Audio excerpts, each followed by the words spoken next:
everyone! So this is a story that none of you picked, so I thought I would read it to you because I think that you might find it quite funny.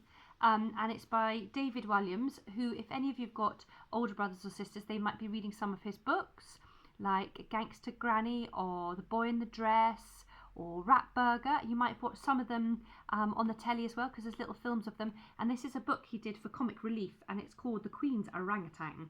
And it's quite funny. It's got good illustrations by Tony Ross as well. And I think you might find it funny. And Chloe and Gus think I do a very good Queen's voice, so you have to see what you think. So it's The Queen's Orang-utan. I'll see if I can squeeze forward a bit so you can... hope you can see the pictures. The Queen was trapped. Trapped in a palace. Trapped in a palace full of stuff. Mountains and mountains of old stuff.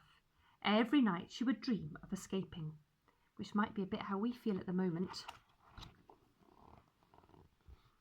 You see her there? The Queen had so much stuff that when it came to her birthday, no one had a clue what to give her. But this year she knew exactly what she wanted. A solid gold diamond encrusted stair lift, guessed the prince. No, snapped the Queen. Guess again. A great big bottle of brandy, hiccuped the red-nosed Duke. No, said the Queen, in a telling-off tone he'd heard many a time before. A set of porcelain thimbles, hand-painted with all the flags of the Commonwealth nations, guessed the royal baby. No, replied the Queen. Well, what then? For one's birthday, one would very much like, announced the Queen, one's own orang-utan. A shocked silence descended before the Duke raged. You want a giant monkey? Orangutans are not monkeys. They are apes, corrected the Queen. You want a giant ape? Yes. Stuffed? No. A live one, please, she replied before returning to her roast beef. Thank you so much. Finally, the royal baby spoke up for the whole family. Great grandmamma, mamma. Now why on earth do you want a big beastly orangutan? To be my new butler, of course, the Queen announced. The next morning, the entire royal household gathered together to celebrate. Happy birthday! A gigantic cake the size of a paddling pool was wheeled in. Next, the huge oak doors swung open to reveal an orangutan. The great ape lolloped in, clambered up the silk curtains before leaping onto a swing chandelier. Finally, the orangutan let go and dived into the cake with a giant plop. The Queen smiled to herself. This was turning out to be her best birthday ever. Look at the mess he's made.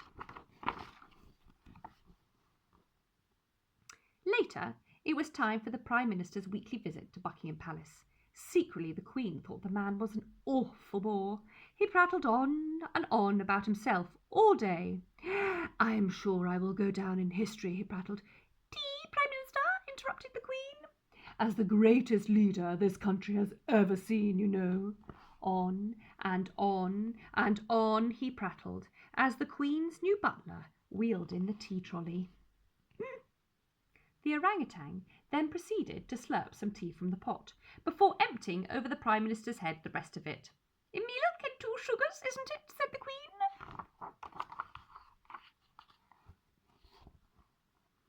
That afternoon, Her Majesty was having her portrait painted for the 1000th bum-numbing time. He was the creepiest creep in a long history of creepiness, the royal painter. May I say how majestically your Royal Majesty looks on this most glorious of days, your royal birthday, creeped the royal portrait painter. But this particular afternoon Her Majesty requested some paintbrushes and a canvas to be set out for her new butler too. After a while, the Queen stood up to examine the 2 paintings. Ew, yes, one's orangutan has captured one perfectly. Let's hang this one in the grand banquet hall. You shall be put in the dark and distant downstairs loo. Oh, I thank your highness for her graciousness. That very night the Queen had to host yet another boring banquet at Buckingham Palace for all the leaders of the world. The Queen had to sit next to the President of the United States of America. Her Majesty found the man an enormous pain in the bottom. For a start, whatever delicious dishes the Queen served, the President always demanded a portion of fries on the side, even with his pudding. But tonight Her Majesty knew just what to do. To liven things up, she arranged for her new butler to join the after-dinner entertainment. 'Twas a dancing with the Royal Ballet Company. Look, there we are, the beautiful ballet dancers and the orangutan.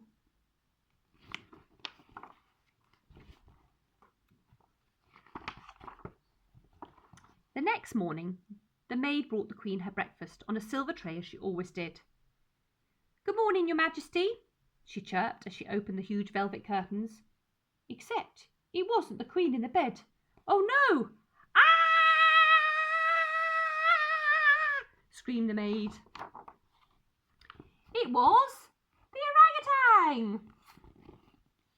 Meanwhile, outside Buckingham Palace, a figure was swinging across the courtyard on a jungle vine of Union Jacks. It was...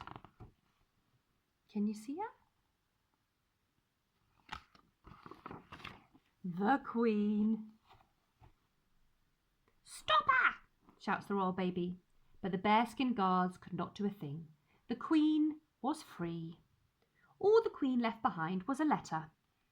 "I hereby decree that my orangutan butler should be made king and should be in charge of everything henceforth herewith. Goodbye forever, signed Her Royal Highness."